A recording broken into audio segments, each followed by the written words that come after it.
difference between what people call disordered eating and an eating disorder. For example, a daughter who's been diagnosed with an eating disorder and her mom who is continuously on a diet and goes to fitness classes every single day of the week.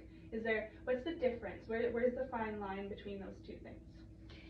Yeah, it's a tricky one, but I'll try to answer the best I can. The way I explain it to clients is, when we see someone has an eating disorder, it's diagnosable. For something to be diagnosable, so a diagnosis is it's like a shorthand, it's a code. So if I say, Sophie, this person has anorexia, it means it fits 5 criteria. And the criteria are based on their behaviors, the frequency of the behaviors. Denial is a criterion there, right? So diagnoses have a certain structure for things, and if you have all those 5, so it's like, people will read the criteria for ADHD and say, oh, I have all of those, try something. But to someone who has specialized in that, maybe you're distracted, maybe, I don't know, you don't get your homework done, but that's not enough for the diagnosis of ADHD. Mm-hmm. I think of, social media and how that has affected the masses when it comes to attention. Right. There's a difference between that and actually having. There is a difference. So when you go to diagnose something, it has to fit a set of criteria. Right. And then you diagnose somebody. Right. The problem is, when somebody has a diagnosis, we kind of view it as, oh, you have a diagnosis, I don't. So I'm fine and you're not. Mm-hmm. But actually there is a spectrum here. So if I was to take away the emphasis on the diagnosis, I would say there are people who have their behavior is quite extreme and quite rigid around what they're doing with food.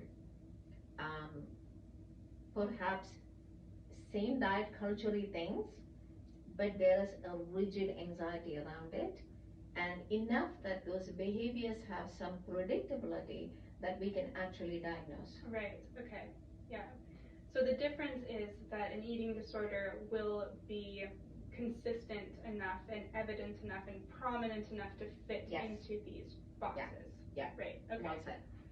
And then we cross the line of diagnosis, and honestly, in my experience,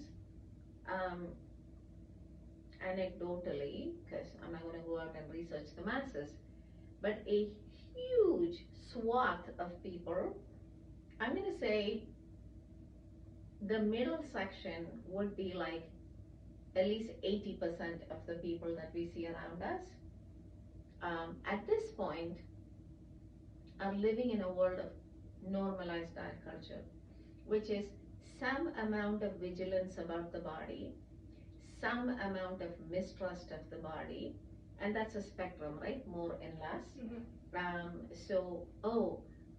I didn't exercise today, I'm a bad person. Oh, I exercised today so I can have the cupcake, mm-hmm. and because it's a treat. Right.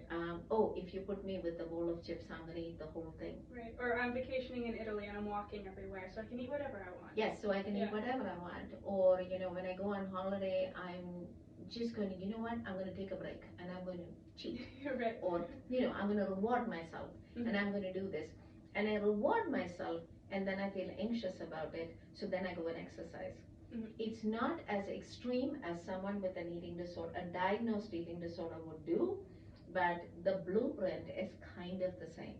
Right, and I would say that the person with the eating disorder has, these deep roots that extend far beyond the food, exercise, whatever anxiety, to something far beyond that, right? Yes. So it's what's under the rest of the iceberg kind of dictates the difference. Yes. Yeah.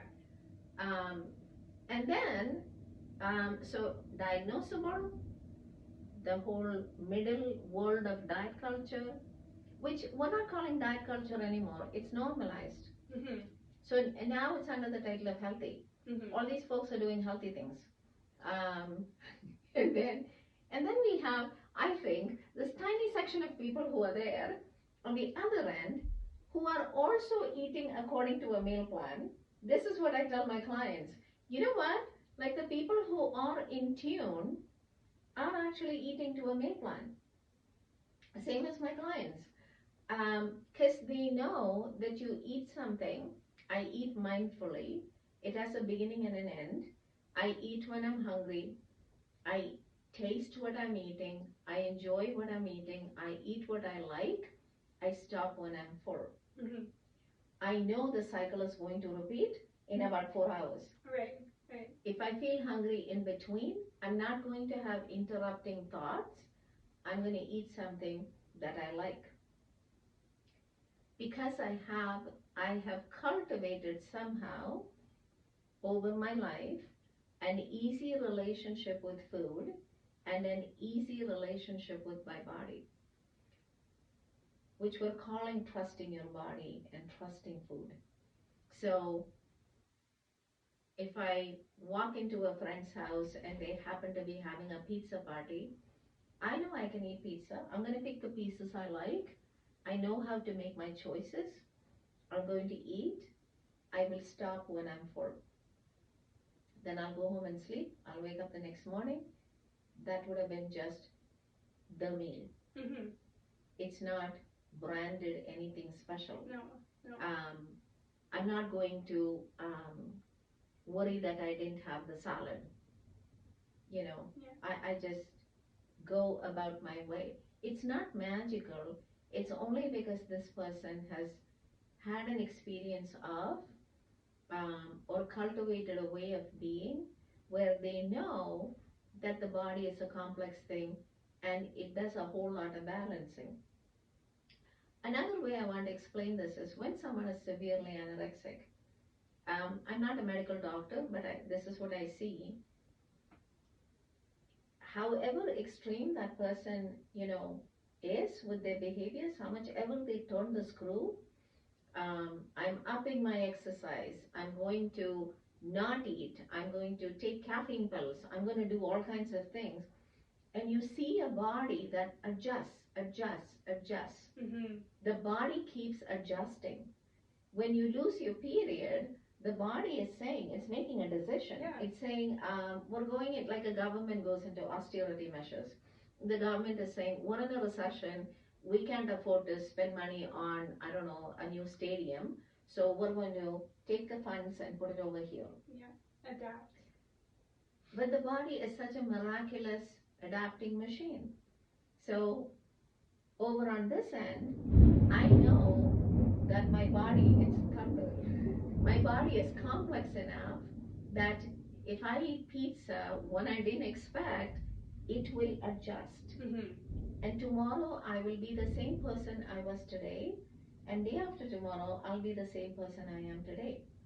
I am at this point trusting enough that I rely on, what I like, taste and texture. Which does matter. It matters when it comes to food. And I have an easy relationship with pizza and salad and chicken and cheesecake and celery. I don't like celery. And broccoli. And I, my system will tell me what it feels like small children. If you ask small children, because they're not old enough to have all the interruptions, they'll tell you what they like. Right. Well, how I've seen it, so because it, a large majority of the people around us are probably pretty disordered, like maybe not eating disordered, but are disordered. Yeah. That's a tough place to be in when you're in recovery, right? That's a tough place to be in because you have to be exposed to all of this, and then you yourself are pushing to get to this place of ease. But I've actually found that, in being the extreme of, these, like, having it completely ruin my life, of being in that extreme, and then I could kind of like skirt around this this hole, I guess, that a lot of people get stuck in, where they're kind of like in Yeah. between, right? You skirt around and you mindfully create this place of freedom for yourself. You know, that's it's actually like one of the benefits of having this problem in the first place, is all of the awareness and all the work that you can do to avoid a lifetime of kind of teetering in between, you know, like just being somewhat preoccupied with these things. There are a large number of in between disordered eating people who really struggle with anxiety every day. Mm-hmm. It's just not bad enough to be diagnosable, right? Yeah. Who are rigid, who feel that they have to exercise to allow themselves that ice cream. I would rather have had the extreme, suffered, and then have been obligated to come full circle to this other place, right? Like I have people who ask me, right, doesn't everyone diet? Mm-hmm. Doesn't everyone lose weight before going on a vacation, right?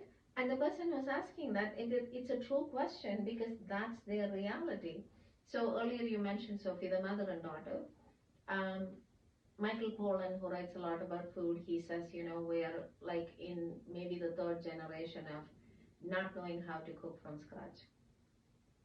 So with the arrival of freezing and canning and all of that, people kind of left the cooking from scratch place, and many families have lost touch with that. So it's an opening for diet culture, it's an opening for all the science of what to do, and it's an opening for all this confusion. It's true that there are a lot of mothers who are daughters of mothers who lived in diet culture times when it was dieting, right? The cabbage soup diet, the something other diet, right? Those diets were done, they were called diets. There were grandmothers who took their daughters to the doctor to get diet pills. This is all true.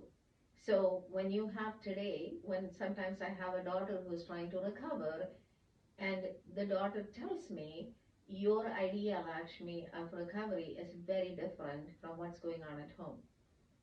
Healthy or recovery that you're talking about is not what's happening in my house. Mm-hmm. And that's a difficult situation, because the mom then has to also shift and change and buy into this idea of healthy. If she's willing or able to right? do that. Yeah. But she is responding to the way she grew up. Mm-hmm. So now we have a push and pull, and I see this very often, which, it's hard for the child, because sometimes there is a form of gaslighting that goes on. Yeah. Because gaslighting is a good way to explain because it. the mom is trying to protect her way of having grown up, but she also wants her daughter to get well. Right. And often parents, I'm a parent, I'm a grandparent, parents make the mistake of thinking that you only know what I tell you. So I'm going to tell you that it's okay. Mm-hmm. Because that would be such a strange place of cognitive dissonance to be a parent, if you have any level of self-awareness, to desperately want your child to be healthy, and then at the same time knowing that there's elements of you that contribute to it and set the standard of what health is. In my office, it will come out as a daughter will point out something, and a mom will say, but I don't have an eating disorder, which is kind of it's hard on the child, because, yeah, right, remind me that I have a diagnosis, that I'm screwed up, that something is wrong with me. Yeah, extra broken. Right? Yeah. So that dynamic is hard, and I mean, I guess for me it's like eating disorders they have a context, they live in a context. It's not coming out of nowhere. Right. And that's not saying that, I just want to be careful here, it's not saying that all moms are contributing to eating disorders, but we are living in diet culture. And it's good for us to become more conscious about the unconscious information we're swimming around in.